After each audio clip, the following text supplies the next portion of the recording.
पानी हमारे शरीर का महत्वपूर्ण घटक होता है। पानी की वजह से हमारे शरीर में कई कार्य अच्छी तरह से होते हैं। हमारे शरीर के अनेक पेशियों को हाइड्रेट करने का काम पानी करता है।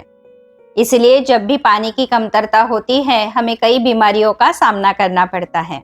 आज के इस वीडियो में हम पानी के बारे में जान लेते हैं।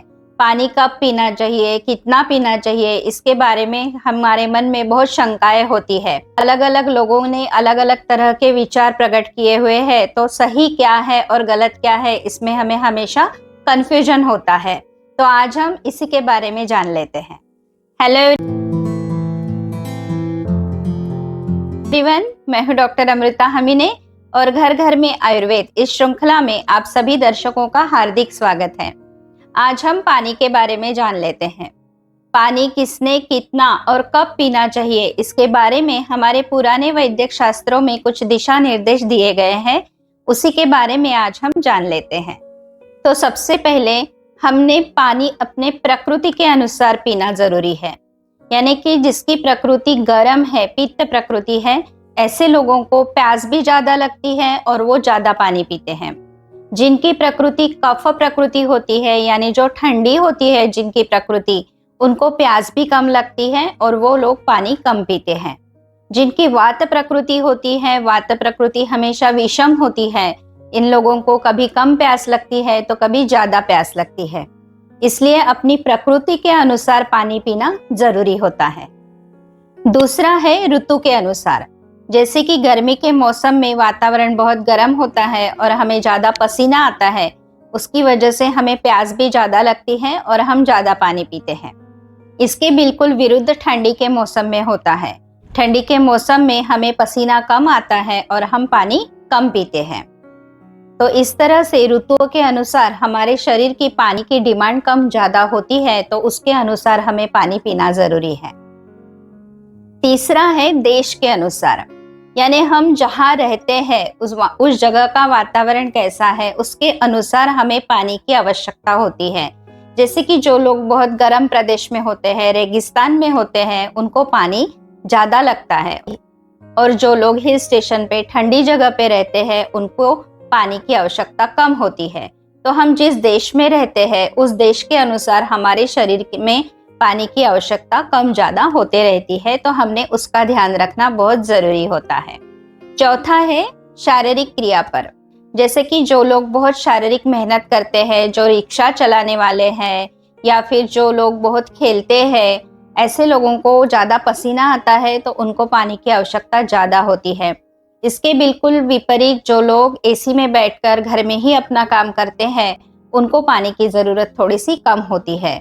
तो हमारे शरीर में पानी की जरूरत हम किस प्रकार का काम करते हैं उसके ऊपर भी डिपेंड है। तो ये बात ध्यान में रखना बहुत जरूरी है।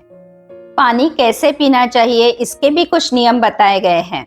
जैसे कि पानी हमेशा बैठकर ही पीना चाहिए और छोटे छोटे घूंट पीना चाहिए, ताकि वो हमारे मुंह में, सलाइवा में अच्छी तरह से मिक्स हो जाए और उसका हमारे शरीर में अच्छी तरह से एब्सॉर्प्शन हो जाए। दूसरी बात यह है कि पानी हमेशा गिलास मुंह को लगाकर ही पीना चाहिए। बहुत लोग ऊपर से पानी पीते हैं, इसके साथ हमारे शरीर में बहुत सारा गैस भी जाता है और फिर हमें डकार आना, पेट फूलना, इस तरह की शिकायतें होने के चांसेस होते हैं। तो इसलिए हमेशा बैठकर शांति से पानी पीना जरूरी है। अब गर्म पानी पीना चाहिए, ठंडा पानी पीना चाहिए, इसके बारे में भी हमें कुछ हमारे मन में सवाल होते हैं। तो आयुर्वेद ने ऐसे बताया है कि हमेशा हमने रूम टेम्परेचर का पानी पीना चाहिए, और ठंडी के दिन में भोजन के बाद गुनगुना पानी पीना सेहत के लिए अच्छा होता है, ताकि हमारा भोजन अच्छे से पच जाता है। तो ठंडे पानी की जब आवश्यकता होती है गर्मी के दिनों में, तो ऐसे दिनों में हमें मिट्टी के बर्तन में रखा हुआ पानी पीना हमारी सेहत के लिए अच्छा होता है। पानी कब पीना चाहिए, इसके बारे में हमारे पुराने वैद्य ग्रंथों में एक बहुत सुंदर श्लोक आया हुआ है। अजीर्णे भेषजम वारी, जीर्णे वारी बलप्रदम, भोजने च अमृतम वारी, भोजनांते विषप्रदम। इसका मतलब है अजीर्णे भेषजम वारी, मतलब जब हमें अपचन हो जाता है, अजीर्ण हो जाता है, उस समय पानी औषध का काम करता है। यानी हमने उपवास करना चाहिए और बीच बीच में थोड़ा सा गुनगुना पानी पीते रहना चाहिए, ताकि हमारा अग्नि प्रदीप्त हो जाएगा, हमारी मेटाबॉलिक सिस्टम रिकवर हो जाएगी, पाचन तंत्र हमारा रिकवर हो जाएगा और हमें डिहाइड्रेशन भी नहीं होगा। अब जीर्णेवारी बलप्रदम मतलब भोजन पचने के बाद अगर हम पानी पीते हैं तो वो हमें बल प्रदान करता है। भोजनेच अमृतम वारी यानी भोजन के बीच में अगर हम थोड़ा थोड़ा पानी पीते हैं तो वो अमृत के समान काम करता है। यानी जब भी हम भोजन के साथ थोड़ा पानी पीते हैं तो हमारा खाना अच्छी तरह से घुल जाता है और उसका एब्सॉर्प्शन अच्छी तरह होता है, इसलिए वो अमृत के समान काम करता है।